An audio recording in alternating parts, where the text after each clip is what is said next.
Hoy vamos a empezar a hablar sobre una de las partes más importantes en el diseño de pavimento. Yo diría que la más importante. Y es la subrasante. La subrasante representa la resistencia. Si el tránsito es la carga, la subrasante es lo que resiste esa carga. Y el pavimento es la estructura que transfiere esa carga de forma segura, de forma cómoda, de forma económica. Entonces, esa subrasante, de esa subrasante depende claramente los espesores de pavimento, porque entre más competente sea esa subrasante, pues va a haber unas mejores condiciones de cimentación de pavimento. Entonces vamos a hablar hoy, a empezar a hablar sobre esta parte tan importante del curso. ¿Qué es la subrasante? La subrasante es sencillo, es la capa sobre la cual se soporta o se cimienta la estructura de pavimento. La subrasante simplemente es el material de cimentación de pavimento. Eso es la subrasante. Si la vía está en corte, si es una vía en corte, la subrasante va a estar conformada por el terreno natural del sitio de la vía, que nos va a tocar excavar un poco para llegar hasta el nivel donde vamos a colocar la estructura de pavimento. En esos casos en los cuales la vía está en corte, la subrasante es el terreno natural que está en el sitio. Y si la vía está en relleno, la subrasante va a ser la explanación de la vía o el material de terraplén. ¿Sí? Porque está claro que si la vía está en relleno, no va a estar el pavimento sobre el terreno natural. Ese pavimento va a estar encima del material de relleno. Entonces eso implica que en esos casos la subrasante va a ser del material de la explanación o del material de terraplén, que en todo caso es un material que debe cumplir unas condiciones especiales de resistencia, etcétera, que garantizan cierto nivel de resistencia que es favorable para el pavimento. Sin temor a equivocarse, esta es la principal variable de diseño de pavimentos. Es la variable que define claramente los espesores requeridos en la estructura de pavimento. ¿Cuáles son las características deseables en la subrasante? Deseables. Digo deseables porque finalmente la subrasante no depende mucho de nosotros. Depende de lo que nosotros nos encontremos en el sitio donde estamos haciendo la obra. ¿Sí? Estas son las condiciones deseables. ¿Qué es lo que deseamos nosotros que tenga la subrasante? Primero, una alta resistencia mecánica. ¿Por qué una alta resistencia mecánica? Una alta resistencia mecánica implica la resistencia de altos esfuerzos con baja deformación. Es lo ideal para el pavimento, que tú le puedas aplicar unos esfuerzos en una intensidad más o menos alta para el suelo, y que ese suelo se deforme muy poco ante esa aplicación, de tal manera que cuando esos esfuerzos pasen cíclicamente por encima de la vía, la subrasante permanezca de pie sin generar problemas de deformación permanente, que más adelante los vamos a conocer mejor. Es deseable que tenga una permanencia de la resistencia durante la vida útil del pavimento. Esto es lo que uno desearía. ¿Qué quiere decir esto? Un suelo que sea poco susceptible a los cambios de resistencia. Generalmente los suelos son muy susceptibles al agua, pero hay suelos que son más susceptibles que otros. Por ejemplo, las arcillas son mucho más susceptibles que, por ejemplo, las arenas y las gravas. Son materiales que, a pesar de la presión de poro, conservan cierto grado de resistencia. Otra cosa que es deseable es que tengan una alta densidad o grado de compacidad. Esta alta densidad está asociada generalmente a una alta resistencia. Otra cosa que es deseable es que tengan baja susceptibilidad a cambios volumétricos y al agua, es decir, ojalá no sean materiales expansivos, ¿sí? Y que tenga buena trabajabilidad durante la compactación. Esto implica que sea un material que permita que yo le aumente su densidad mediante un proceso de compactación. Esto es muy beneficioso porque si el material permite una compactación adecuada y eficiente, es un material que voy a poder aumentarle sus condiciones de carga sin ningún problema. Entonces, estos son las 5 características deseables, pero no siempre uno las consigue. Y estas características las enuncio para que nosotros sepamos cuándo un material es bueno y cuándo un material no es tan bueno para que sea la subrasante de una vía. Ahora bien, independiente de que sea bueno o no tan bueno, el material va a ser el material de cimentación, porque nosotros no podemos negociar eso. Es el material que está en el sitio y debemos convivir con él. Pero sí es importante saber cuando el material tiene unas condiciones muy bajas o una competencia muy baja, porque eso nos alerta sobre hacer un diseño consecuente con esa condición que tiene el suelo de subrasante. Entonces, si la subrasante en muchos casos está conformada por material del sitio, por el material natural de cimentación en la zona de proyecto, esto quiere decir que nosotros, para poder hacer el diseño de pavimento, debemos emprender con una exploración geotécnica. Debemos hacer una exploración geotécnica. ¿Qué quiere decir eso? Que si nosotros vamos a colocar la estructura de pavimento sobre el material natural del sitio, nosotros debemos conocer ese material. Para conocer ese material debemos planificar una exploración geotécnica. ¿Cuáles son los objetivos de una exploración geotécnica? Lo primero es la ubicación y el espesor de los estratos de suelo. Es decir, lo primero es nosotros saber cuáles son los estratos que conforman el suelo, cuál es el espesor de cada uno de los estratos, y de esa manera nosotros poder hacer el resto del proceso de caracterización. Lo otro que nosotros hacemos en una exploración es determinar el nivel freático. Súper importante, saber a qué nivel freático, cuál es el nivel freático en el sitio del proyecto. Hay una aclaración muy importante con respecto al nivel freático. En pavimentos, cuando uno tiene nivel freático alto, tiene una vía que la va a cimentar sobre una zona que está en nivel freático, es importante porque eso cambia notablemente el diseño. Eso implica en primera instancia construir un sistema de subdrenaje que garantice abatir ese nivel freático. Eso implica, en muchos casos, construir el pavimento, las capas del pavimento con cierta pendiente transversal que permita drenar el agua en exceso hacia las zonas del subdrenaje, etcétera. Es decir, cuando uno tiene nivel freático muy cercano al nivel de cimentación del pavimento, se va a tener un diseño completamente diferente. Se va a tener un diseño muy enfocado hacia el subdrenaje y hacia el control de la presión de poros en el sitio de pavimento. Entonces, por eso es importante definir el nivel freático. Algo muy importante que hay que comentar sobre el nivel freático es que el nivel freático no es constante, como seguramente ya ustedes lo saben. Es decir, el hecho de que yo vaya a la vía hoy y ejecute un apique o un sondeo y diga, bueno, el nivel freático está a 1 metro de profundidad, no quiere decir que ese metro de profundidad se queda ahí y permanece durante todo el tiempo a esa profundidad.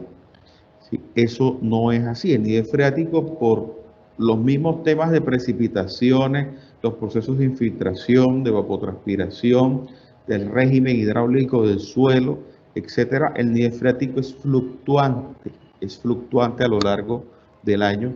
Y eso implica que cuando nosotros hagamos una exploración, debemos registrar en qué fecha se realizó la exploración para nosotros poder tener una idea clara de si ese nivel freático es muy crítico o si puede ser peor. Porque si nosotros de pronto estamos haciendo la exploración en una época seca, notablemente ese nivel freático va a ser menos crítico que si hubiéramos hecho la exploración en el año que más llueve durante el año. ¿Sí? Entonces nosotros no podemos perder de vista este tipo de criterios. Por eso es importante que nosotros previo a todo este proceso, ya tengamos definidas las condiciones ambientales del sitio, ¿sí? Las variables de precipitación y temperatura, porque todo esto son herramientas que permiten una interpretación adecuada y responsable de los datos. Bien, otro objetivo de la exploración es determinar la profundidad de la roca basal y sus características si se requiere. Es decir, si en el sitio del proyecto hay roca, generalmente en pavimentos es mucho menos común el tema de rocas porque en pavimentos generalmente la estructura se cimienta muy superficial y generalmente en la superficie hay en mayor o menor medida un espesor de materiales más sueltos. Otro objetivo de la exploración es la obtención de muestras alteradas e inalteradas. ¿Sí? Eso es, digamos, que uno de los propósitos principales. Uno va a extraer muestras. ¿Para qué son las muestras alteradas? Las muestras alteradas, ya ustedes lo saben mejor, son muestras que se utilizan para ensayos de humedad, para ensayos de granulometría, para ensayos de límites de consistencia. También se utilizan para ensayos de compactación, etcétera. ¿Sí? Las muestras alteradas sirven básicamente para ejecutar ensayos de clasificación. Y como sabemos, estos resultados de los ensayos posteriormente se someten a un sistema de clasificación, que puede ser el sistema AASHTO o el sistema unificado. Generalmente en vías utilizamos más el sistema AASHTO, que es más estricto con los materiales que tienen mal drenaje y contenido de material fino. Entonces, como el criterio del AASHTO es mucho menos unificado y está más enfocado hacia las vías, siempre es conveniente para estos propósitos que nosotros hagamos la clasificación con base en ese método. Igual más adelante vamos a hacer un repaso. Y las muestras inalteradas se utilizan para ensayos de resistencia y deformación. ¿Sí? En el caso de principios de geotecnia, seguramente ustedes hablaron sobre ensayos de consolidación, ensayos de resistencia a corte. Bueno, eso no aplica en pavimentos. Nosotros tenemos otros ensayos acá en este curso, que en su momento los van conociendo. Pero en todo caso se requieren muestras inalteradas. Como sabemos, una muestra inalterada es una muestra que, entre comillas, no ha sufrido una alteración durante su extracción de su condición en sitio, es decir, conserva las condiciones en sitio. No hay una muestra inalterada que sea perfecta, esto es algo que es cierto, pero digamos que los métodos de exploración que tenemos nos garantizan que el nivel de alteración sea muy bajo y el resultado sea confiable. Luego de que extraemos estas muestras, llevamos a cabo ensayos in situ y en laboratorio para la estimación de propiedades del material, los ensayos que te acabo de definir. Otra cosa importante entre la exploración es definir problemas especiales que puedan presentarse durante o después de la construcción. Esto es una parte mucho más, digamos, subjetiva de la exploración, pero no menos importante. ¿Por qué? Porque uno cuando está en la exploración geotécnica no debe limitarse únicamente a hacer una serie de apiques o sondeos, sacar muestras y hacer ensayos. Eso no es lo único. Hay otras partes de la exploración. ¿Cuáles son esas partes de la exploración? Recorrer el proyecto, recorrer la vía, analizar los cuerpos de agua que van a estar cercanos a pavimento, revisar las evidencias de problemas geotécnicos, por ejemplo, evidenciar si hay casas que se encuentran agrietadas por fenómenos de suelos expansivos, revisar otras condiciones que podrían afectar de cierta forma el pavimento. Y regularmente uno debe efectuar un buen estudio fotográfico de toda la vía, recorriéndola uno y haciendo apreciación de todas las cosas que nos llamen la atención. ¿Sí? Porque todas estas evidencias que uno toma en campo son muy útiles después para la interpretación de los datos. ¿Sí? Este proceso de diseño de pavimentos y en general de cualquier obra geotécnica demanda encender ese instinto de analizar las condiciones del entorno en el que va a estar la obra, y después uno, cuando ya tiene los datos, uno se vuelve como un investigador y uno revisa y uno dice, bueno, en esta zona me encontré esta arcilla que es de alta plasticidad, y uno revisa su foto y uno dice, mira, en esta zona hay una evidencia de que, mira, esta casa tiene problemas de agrietamiento, vamos a hacer unos ensayos para ver si ese material es expansivo, etcétera. Uno empieza a realizar ese proceso a partir de ese análisis del entorno. Entonces, eso es importante también ejecutarlo durante la exploración geotécnica.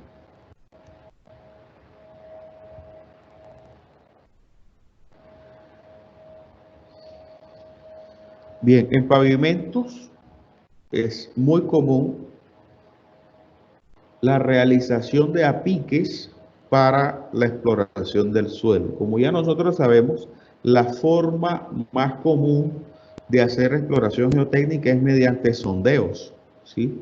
Los sondeos se realizan generalmente por percusión y por rotación cuando el suelo está muy duro. Sin embargo, estas aplicaciones de sondeos aplican más que todo para proyectos en los cuales el nivel de cimentación está muy abajo y uno requiere hacer exploraciones de gran profundidad.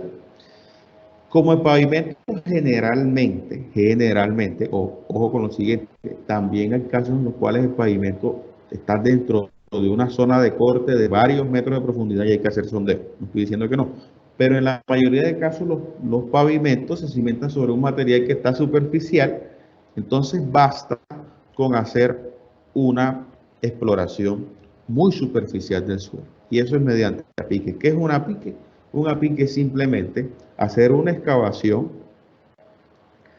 dentro del suelo. Generalmente se puede hacer de forma manual, utilizando herramientas básicas como barra, pico, pala, etcétera, y se realiza una excavación en la cual cabe obviamente una persona por el método en el que se realiza, y se hace extracción directa de material a partir de ese apique. La sección mínima que se recomienda para el apique es de 80 centímetros por 1 metro. Es la sección suficiente para que quepa una persona, y es un espacio que también es suficiente para que esa persona pueda hacer una inspección visual del material. Y esa principalmente es la ventaja que tienen los apiques. Permiten el examen visual de los estratos. Entonces si hace un apique manualmente, tú puedes entrar al apique, revisar el espesor de los estratos, analizar en la condición en la que se encuentra el depósito, etcétera. Esa es la principal ventaja de los apiques, y de paso uno hace la extracción de materiales. Tiene la gran desventaja que tienen fuertes limitaciones de profundidad. Tienen limitaciones de profundidad porque obviamente si tú vas a hacer un apique, por ejemplo, en una arena, no vas a poder hacer ese apique tan vertical, y eso va a implicar que vas a tener que darle una pendiente a esa excavación que va a ampliar notablemente la zona de excavación, y si profundizas mucho eso se te va a volver inmanejable. Y si hay nivel freático, te puedes olvidar del apique. Esa es una gran desventaja que tiene. Apenas que tienes nivel freático, un nivel freático consistente, fuerte, haces la excavación, sacas el material y esa agua empieza a entrar en la excavación inmarcesiblemente, y por más que intentes sacar el agua, viene más agua, etcétera. Entonces, el problema queda hasta ahí, ¿sí? Entonces, esto es lo que, digamos, hace que los apiques sean muy utilizados, pero tienen también fuertes limitaciones. Generalmente los apiques uno los hace por lo menos de 1.5 metros de profundidad. Y esto es principalmente porque, que no nos olvide esto que te voy a decir, en pavimentos uno debe explorar por lo menos hasta 1.5 metros por debajo del nivel de desplante de la estructura de pavimento. ¿Sí? Entonces, por eso un apique no puede tener menos de 1.5 metros, porque uno debe explorar ese 1,5 metros para saber, porque en ese 1,5 metros es que va a actuar con mayor intensidad el esfuerzo de pavimento, y es ese material el que va a ser responsable de la resistencia de la subrasante ante la colocación de las cargas de pavimento. Profe, una preguntita. Usted dijo explorar por hasta 1.5 metros por debajo de qué? Por debajo del nivel de desplante del pavimento. Ok, gracias. Ese nivel de desplante, ¿qué te lo da? El diseño geométrico. Tienes el diseño geométrico y tú puedes determinar en cada tramo del proyecto, en cada abscisa, si el pavimento está en corte o está en relleno. Entonces, de esa manera tú puedes determinar a qué profundidad del terreno natural va a estar cimentado el pavimento y con base en eso uno define. Si, por ejemplo, el diseño geométrico concibe que la base de pavimento va a estar cimentada 50 centímetros por debajo del nivel de terreno, entonces ya tú sabes que la pique tiene que ser de 2 metros para que puedas explorar 1,5 metros por debajo de ese nivel de desplante de la estructura. Aquí tenemos algunas fotos de apiques. El apique de la izquierda un poquito exagerado, un apique increíblemente gigante. No es necesario que lleguemos hasta ese extremo. Y a la derecha tenemos un apique, digamos, mucho más convencional. Las medidas estándar que uno utiliza, que es 80 centímetros por 1 metro o 1 metro por 1 metro. Es lo que generalmente uno usa.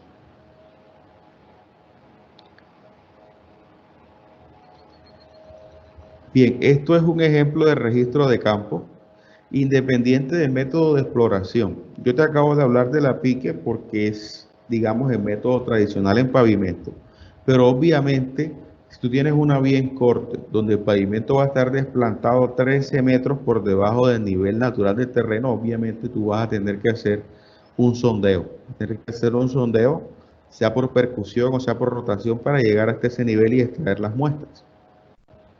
Independiente de la forma como tú hagas la exploración, el registro de campo debe por lo menos contener esta información que te voy a comentar.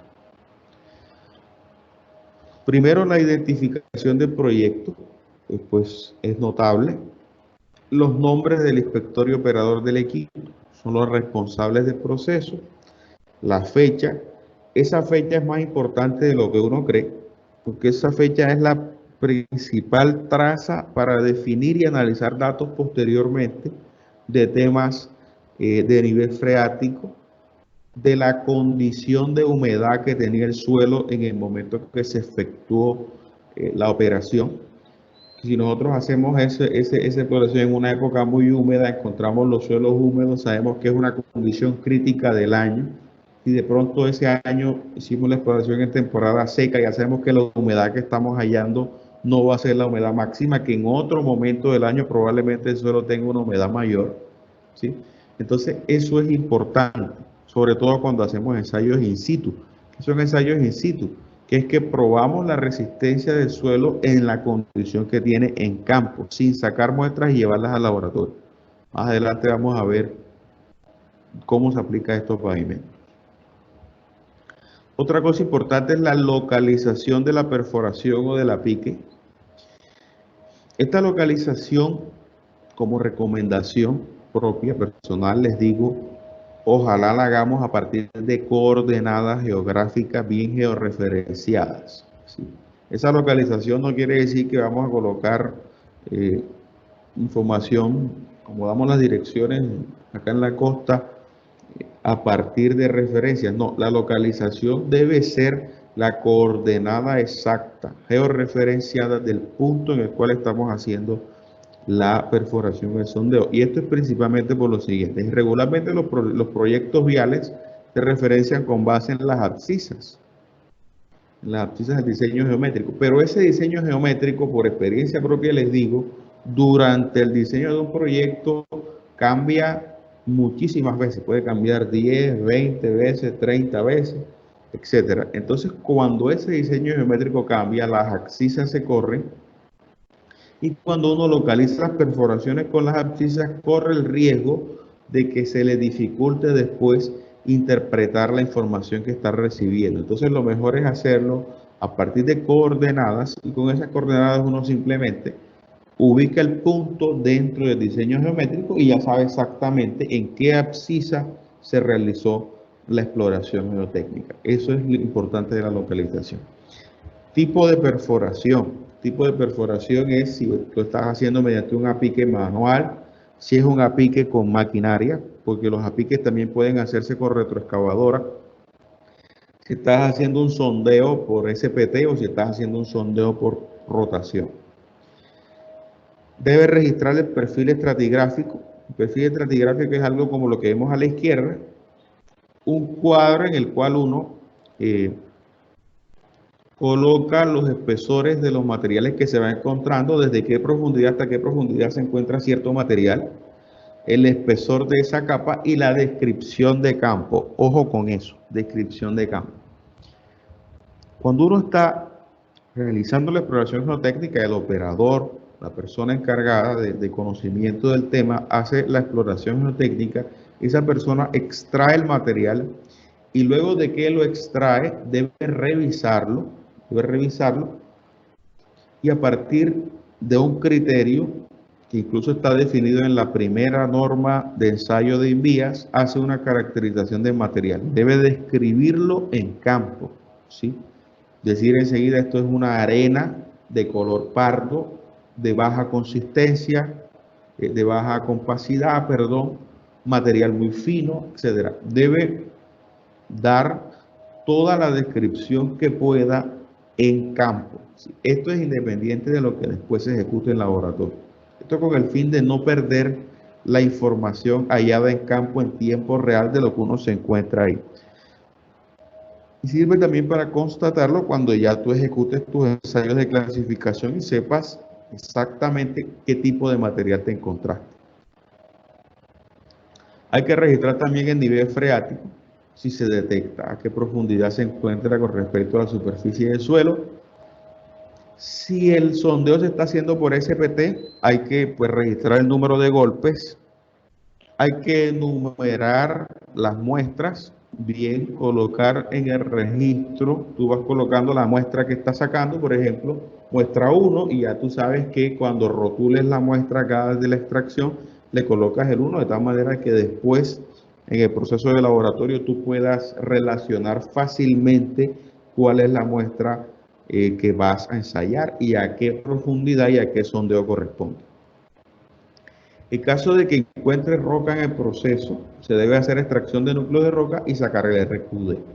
El RQD es un parámetro que se determina durante la exploración y sirve para determinar el nivel de calidad de meteorización y de fracturación de una roca, ¿sí? Entonces, eso es el RQD. Todas estas cosas son las que se registran en campo durante un proceso de exploración. Esto incluso es aplicable no solo al pavimento, sino a todas las aplicaciones geotécnicas.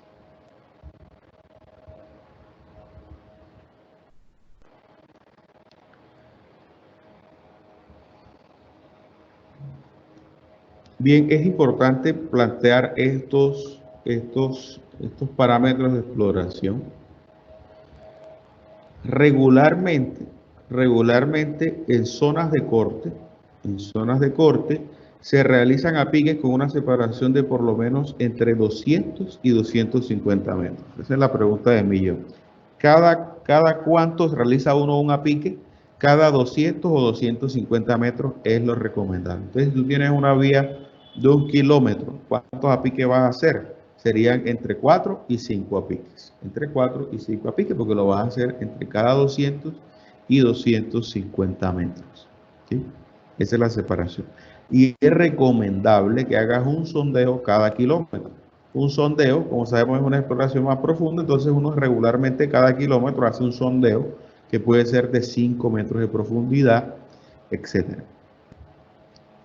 Esto es una recomendación que incluso hace INVIAS y que uno la asume dentro del medio como algo aplicable. Sin embargo, en la realidad, esto no es que se aplique estrictamente, no se aplica estrictamente porque las vías no son, no es decir simplemente que la vía está toda en corte o está toda en relleno, no es así. Una vía, geométricamente hablando, puede ser algo como lo que tenemos a la derecha, este dibujo.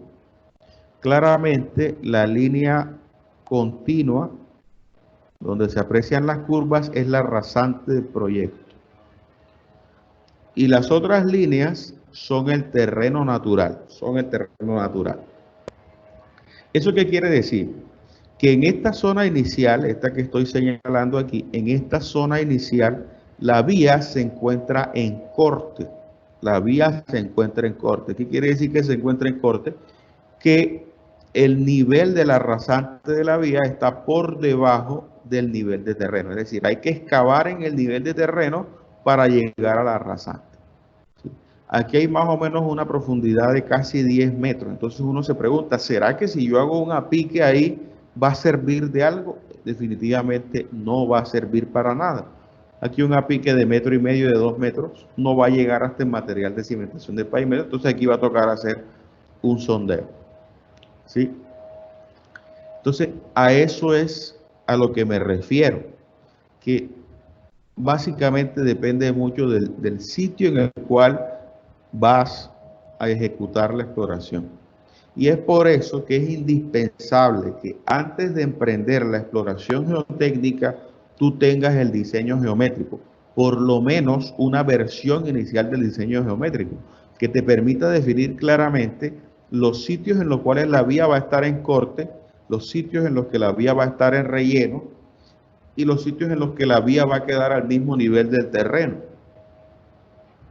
Esto es indispensable antes de la exploración, porque ¿qué tal si tú no tienes eso y tú te pones a hacer apiques en todo el proyecto y resulta que hay zonas donde están en corte y el apique que hiciste no llega hasta material de interés? Entonces, ¿para qué ejecutaste esa operación? Entonces, la Profesor, única forma es que, sí, dime. yo puedo tomar el mismo material de corte para relleno o el material de relleno tiene que cumplir ciertas características. Bien, el material de relleno, Invías tiene unas especificaciones de construcción. Esas especificaciones de construcción,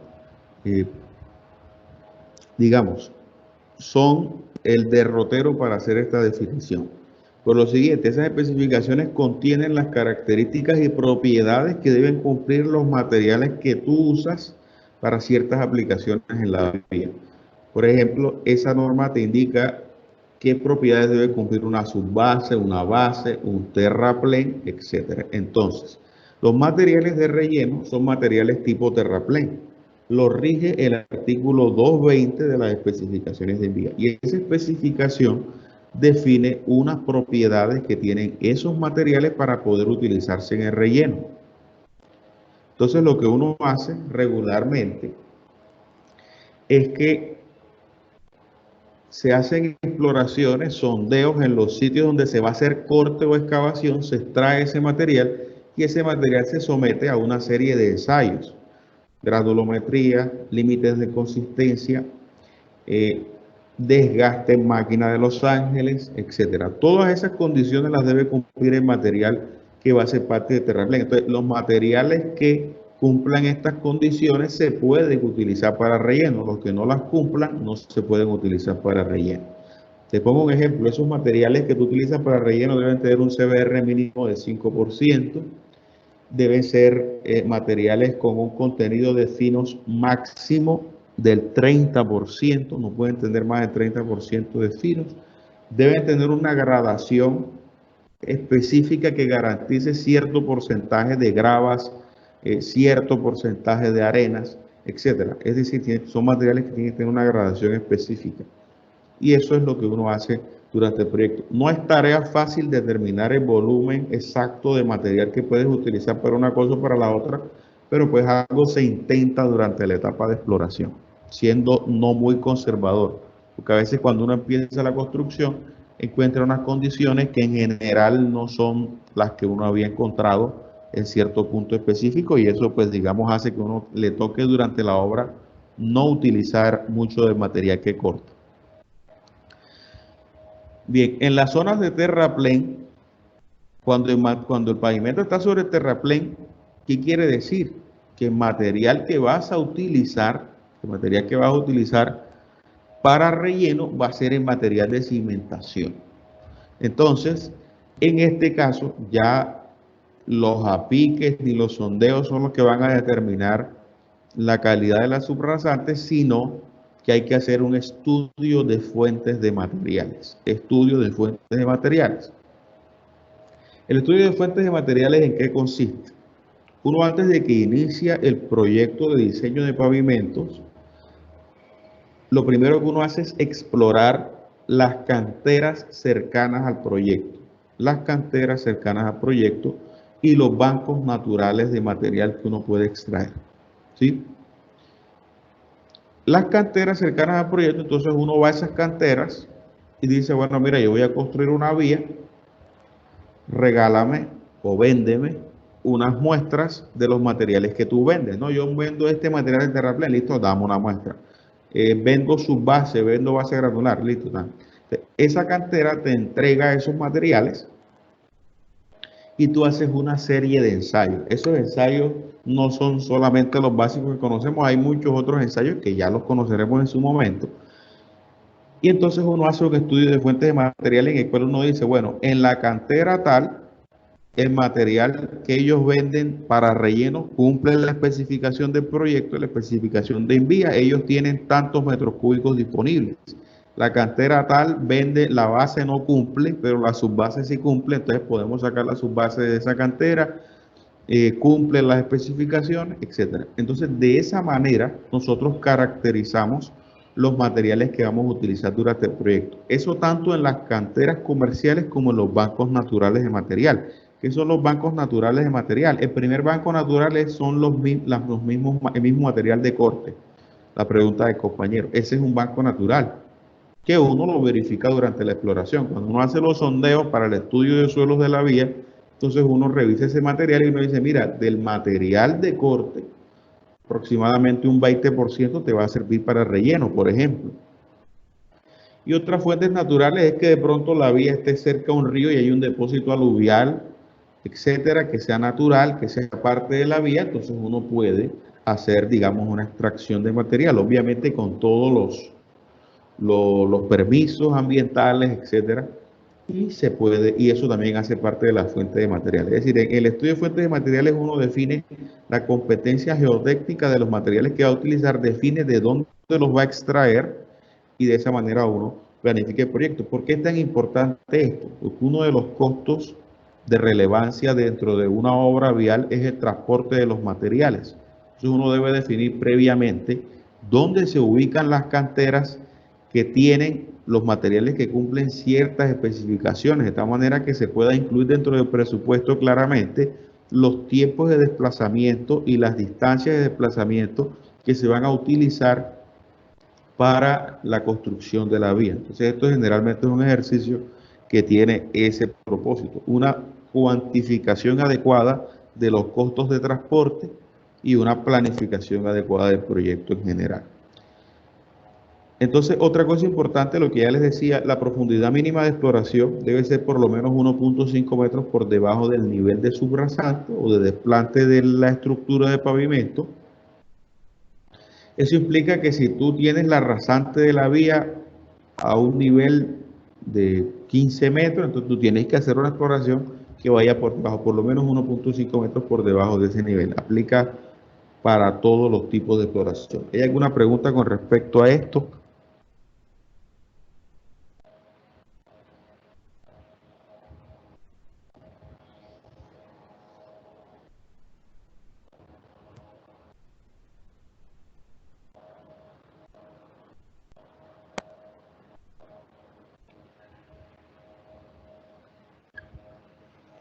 Bien, entonces, el primer paso para iniciar el tema de subrasante es solicitar el diseño geométrico. Luego que tienes el diseño geométrico, planifica la exploración.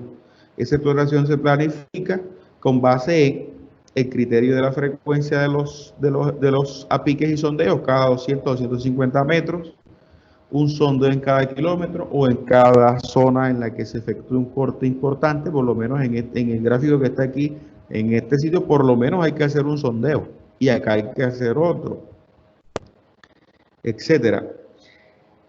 Entonces se define con base a eso la exploración. Luego de esa exploración que se puede efectuar mediante sondeo a pique, se extraen muestras y esas muestras se someten a una serie de ensayo. Estos ensayos que les voy a mostrar a continuación, en primera instancia son los ensayos básicos que se le realizan a la subrasante. Ustedes los conocen perfectamente de su curso de principios de geotecnia, pero igual vamos a hacer un pequeño repaso.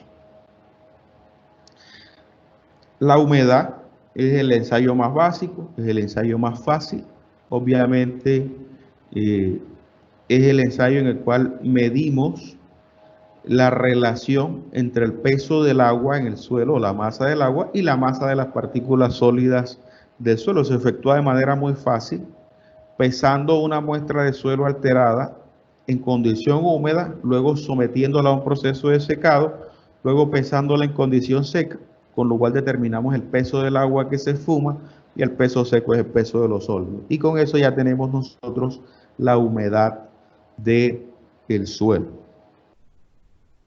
Esta humedad es súper importante porque nos indica de cierta forma la condición hidráulica en la que se encuentra el suelo al momento de efectuar la exploración. Lo ideal es que, extraída la muestra de la pique, esa muestra pueda guardarse de tal forma que pierda la menor humedad posible, y luego de eso se efectúa este ensayo de humedad, que nos da una idea clara de la condición en la que está el material al momento de la exploración.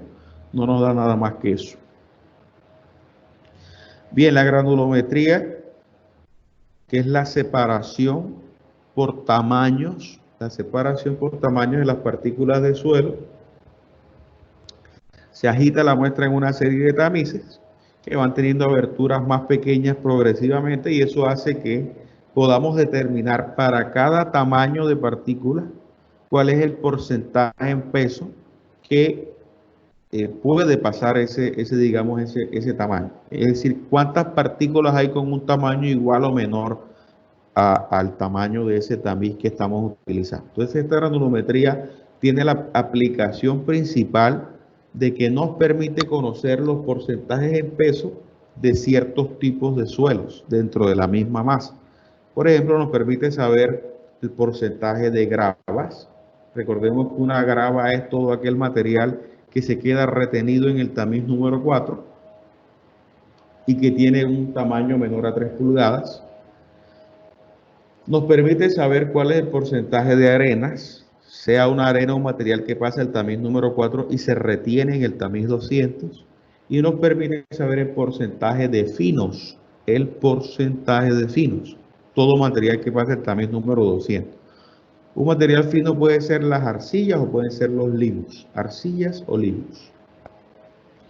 Pero la granulometría no te permite saber cuánto de arcillas hay y cuánto de limos hay. Por ejemplo, esa granulometría que está ahí. Bien, la granulometría, hago la aclaración, la granulometría existe de dos formas. Hay dos formas de hacer la granulometría que son complementarias entre sí. La granulometría por tamizado, que es donde se pasa la muestra por unos tamices, y está la granulometría por hidrómetro, que es que mediante un proceso de sedimentación de las partículas y a partir de la velocidad con la que se sedimentan las partículas se determinan los tamaños, y de esa manera uno puede determinar la distribución granulométrica para tamaños menores al tamiz número 200. ¿Sí? Esto, a pesar de que se puede ejecutar, no tiene mucha aplicación práctica porque es mucho más eficiente determinar el porcentaje de arcillas y limos, o más bien la condición de plasticidad del material a partir de los límites de consistencia. Entonces aquí tenemos una granulometría. Aquí está esta granulometría.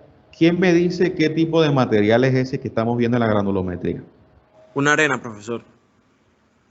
Bien, ¿esa arena es completamente arena o tiene algo de arcilla, tiene algo de grava? ¿Cómo la ves? Profe, bueno, ahí se evidencia de que un 96% pasa el tamiz pasa el tamiz de las rocas, y cerca de un un 1% de finos, diría yo. O sea, en un total de un 94% de arena tiene ese material. Bien, ¿alguien tiene una opinión diferente? ¿O todos están de acuerdo con el compañero?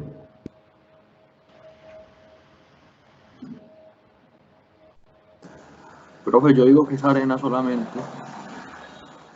Ok, explícanos por qué tú piensas que solamente es arena.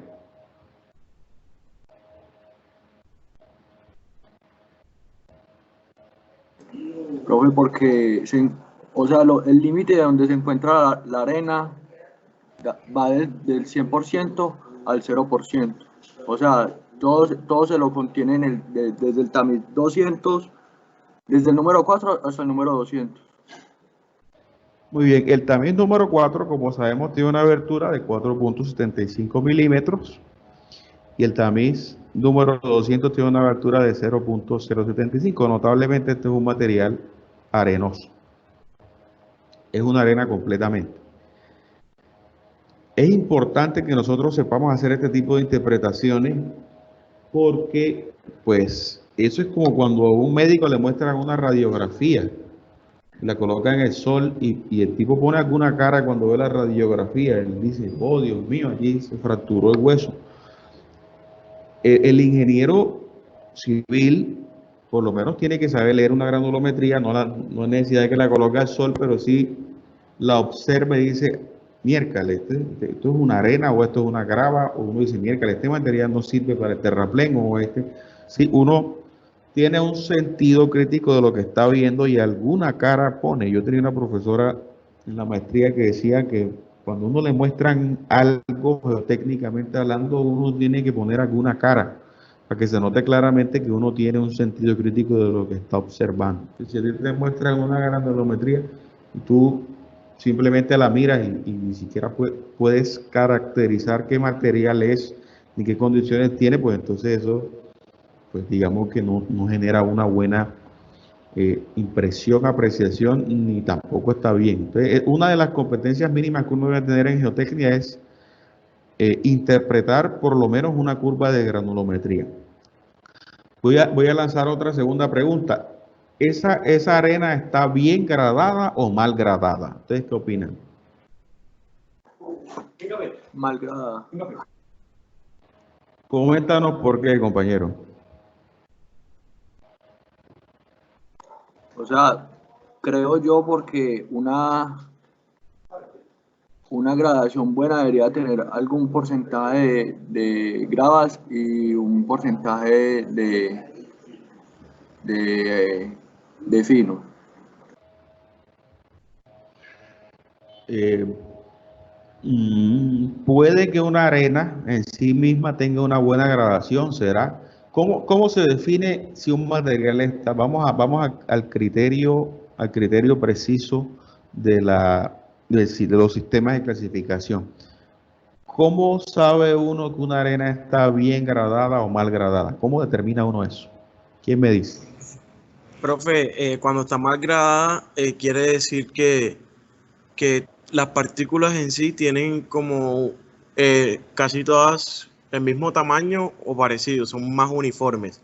Y cuando es bien gradada, las partículas van tomando varios tamaños. En este caso, para mi opinión, la arena está bien gradada. Bien, eso está muy bien esa definición. Pero vamos a adicionarle algo. Cuando está, ¿cómo defino a partir de la granulometría si está bien gradada o mal gradada? ¿Cuál es el parámetro que me ayuda con esa tarea? ¿Quién se acuerda? Profe, Creo que los coeficiente de coeficientes de curvatura. uniformidad y curvatura, hallando el D10, el coeficiente de uniformidad, si no me equivoco, es el D60 sobre D10 y el de curvatura es el D30 cuadrado sobre la multiplicación del D60 por el D10. Exactamente. ¿Y cuáles Y son si el coeficiente está entre, el de uniformidad está entre 1 y 3, está bien gradada. Y si no está en esos límites. ¿Estás seguro? Profe, yo creo que si el coeficiente de uniformidad es menor que 5, No, es está mayor mal a 6, gradada. mayor a Y si es 6. mayor a 15, es bien O sea, gradable. si el coeficiente de uniformidad es mayor a 6, está bien gradada. Muy bien, ese sí me gustó. Mayor a 6, ojo. Tiene Sí, que ser que mayor no a me acordaba, no me acordaba. 6. Sí. Uniformidad mayor a 6 y el de curvatura entre 1 y 3. ¿Sí se acuerdan? Sí, En sí, la es que me estaba grava no es Sí, confundiendo profe. igual. de curvatura. Bien, eso es importante. Entonces uno aquí rápidamente, uno saca aquí el D60 más o menos cuánto nos da. Ahí nos hacemos una idea clara.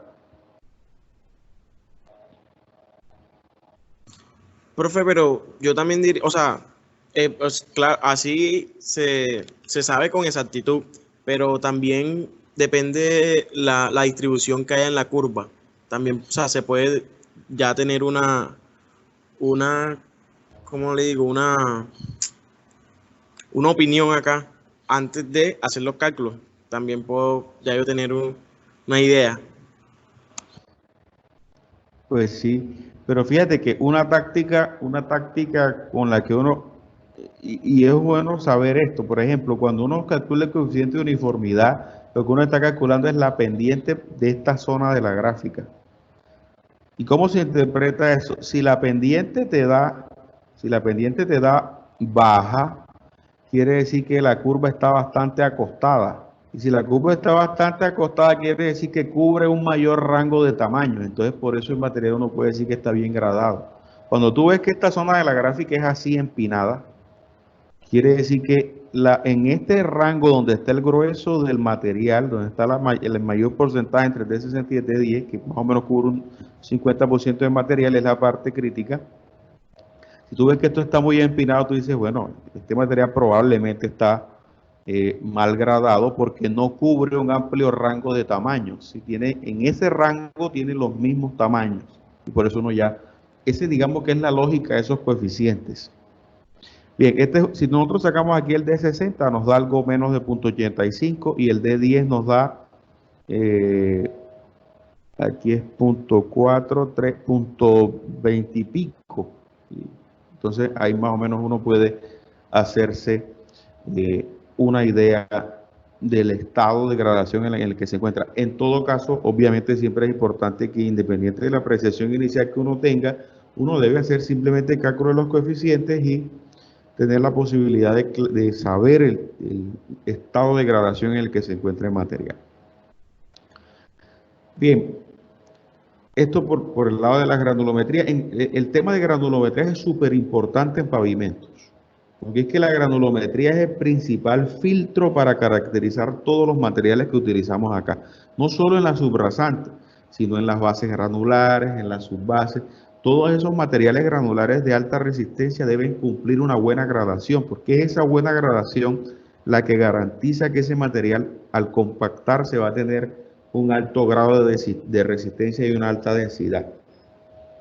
Entonces, por eso la granulometría siempre hay que hacerla en proyectos viales, incluso luego de que arrancas la construcción, todos los días hay que hacer granulometría para estar verificando la calidad de los materiales.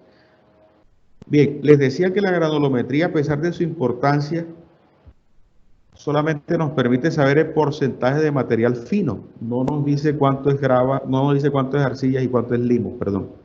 ¿Cómo se determina eso? La mejor forma es a partir de la plasticidad de estos materiales y eso se obtiene a través de los límites de Atterberg, que como sabemos son 3: límite de contracción, límite plástico, límite líquido, y representan humedades en las que el suelo pasa de un estado sólido a semisólido, semisólido a plástico o plástico a líquido. ¿Sí? Los límites de Atterberg son principalmente humedades.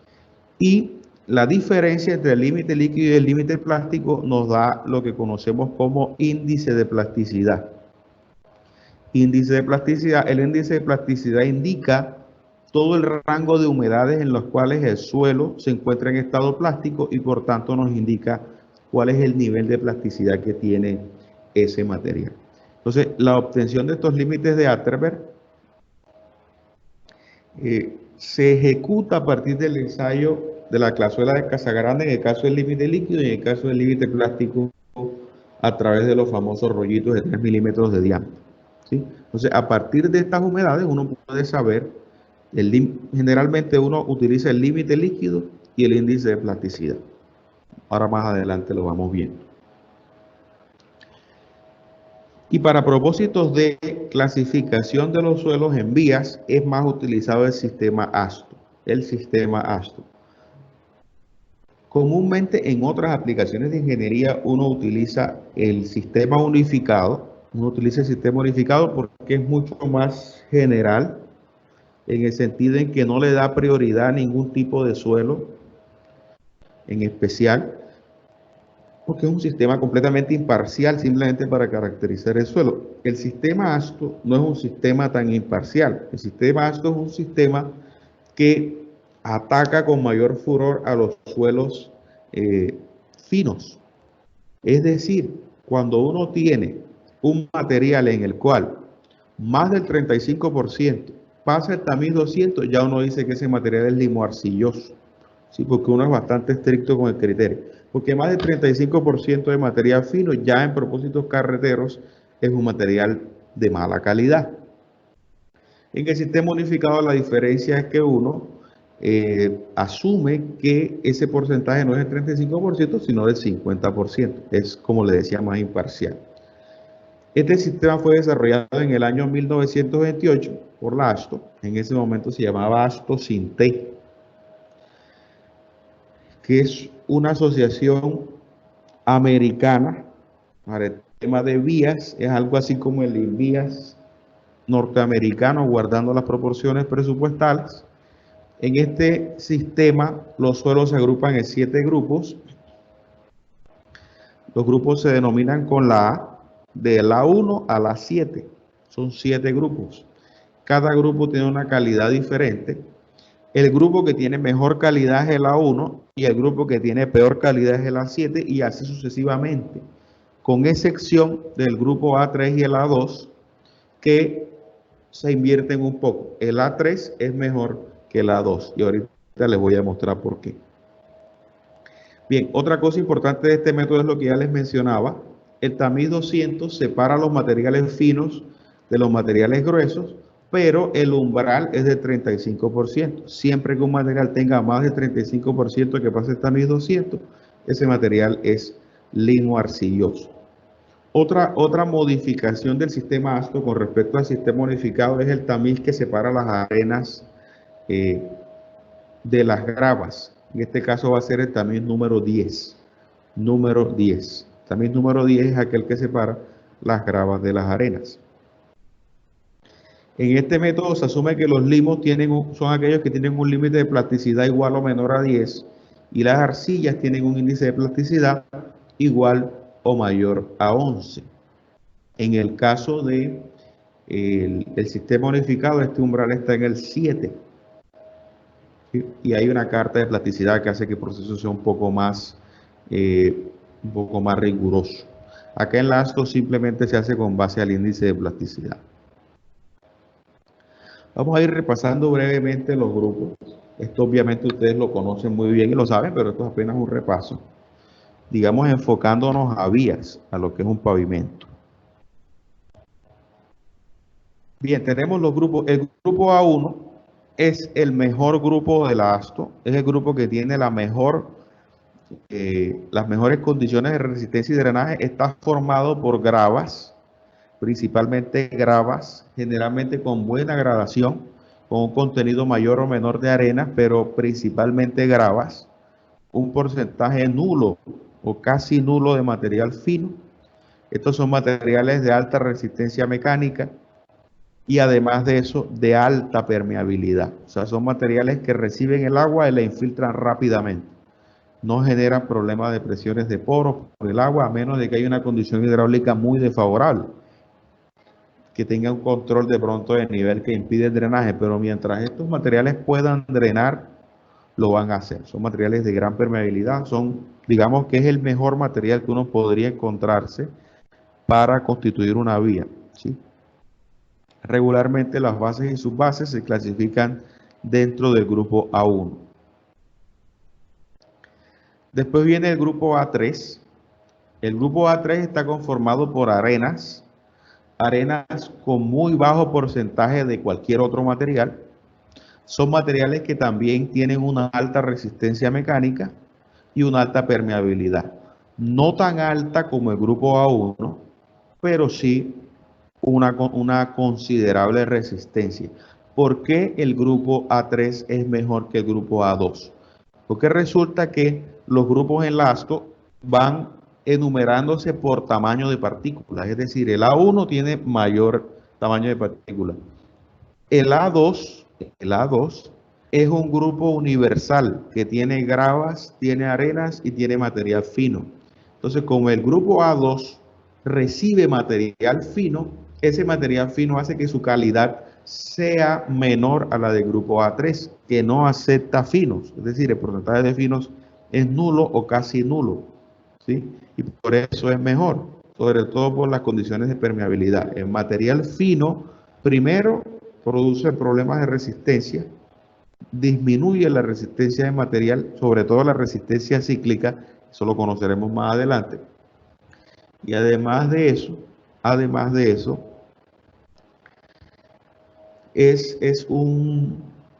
tiene un efecto en la permeabilidad nocivo, porque atrapa el agua e impide la permeabilidad del material. Entonces, ese es el grupo A2, una mezcla de materiales. Tiene gravas, tiene arenas, tiene limos, tiene arcilla. Es un material bastante multicultural. Tiene de todo. Así como lo vemos ahí, un material que se nota claramente que tiene partículas de gran tamaño, se nota que tiene arena, pero también se nota que tiene algún material que le está dando esa cementación o esa cohesión.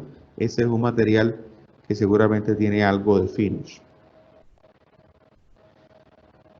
Grupo A4. Ya en el grupo A4 arrancamos lo que son los materiales finos. El grupo A4 está constituido por limos de baja plasticidad. Limos de baja plasticidad. Un limo de baja plasticidad es un material que tiene una condición de resistencia menor a los anteriores y tiene una permeabilidad más baja que los anteriores. Sin embargo, dentro de los suelos finos, este es el mejor que te podrías encontrar. ¿Por qué? Porque los limos tienen una particularidad y es que se parecen a las arenas en algunos casos y en otros casos se parecen a las arcillas. Los limos de baja plasticidad se parecen mucho a las arenas finas, ¿sí? Son materiales que se comportan como arenas. Eso sí, debido a que las partículas son más pequeñas, tienen una permeabilidad mucho menor que una arena, pero presentan la estabilidad de una arena y las condiciones, los mecanismos de resistencia son los de una arena. Entonces, por eso estos materiales están ahí, digamos, en la mitad. El grupo A5 son limos de alta plasticidad. Cuando un limo es de alta plasticidad, se comporta como una arcilla. Es un material que puede constituirse, moldearse en condiciones de humedad. Y este definitivamente sí tiene una permeabilidad muy baja. Un material que ya pierde mucho su permeabilidad porque la plasticidad hace que el agua cuando entra al material es absorbida por la estructura del suelo y la permeabilidad se ve muy afectada. Es un material casi impermeable. Ya aquí en el grupo A5 entramos a materiales que ya realmente no son muy recomendables. Grupo A6 son arcillas de baja plasticidad, ¿sí?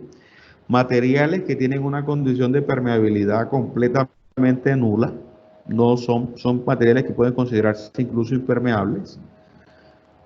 Absorben el agua dentro de la estructura en una medida un poco mayor a los limos y tienen una resistencia regularmente baja. Y el grupo A7 es el grupo de los indeseables, regularmente arcillas de alta plasticidad, arcillas que absorben casi toda el agua que les llega hacia su estructura y no contentos con eso, estos materiales cuando absorben el agua en su estructura producen algo de expansión en mayor o menor medida. Entonces en el grupo A7 están la mayoría de suelos problemáticos. Arcillas altamente deformables, arcillas con contenido apreciable de materia orgánica, arcillas expansivas, etc. En este grupo A7, este sí es el grupo que uno no quisiera encontrarse. Regularmente da resistencias muy bajas, cero permeabilidad, resistencia muy baja, regularmente requieren sustitución de alguna parte de este material para poder hacer la cimentación del pavimento. Sí, son materiales regularmente de una baja condición de resistencia y una baja condición hidráulica.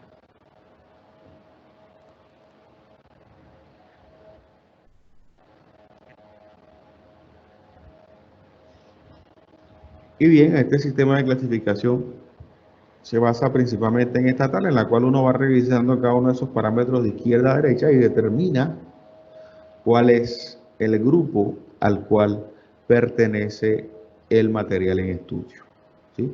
Entonces, notablemente, desde el grupo A1, A3, A2.4 y A2.5, la calidad es excelente a buena. De ahí hacia adelante, la calidad es aceptable a mala, ¿sí? Los grupos aceptables son el A2.6, el A2.7 e incluso el A4.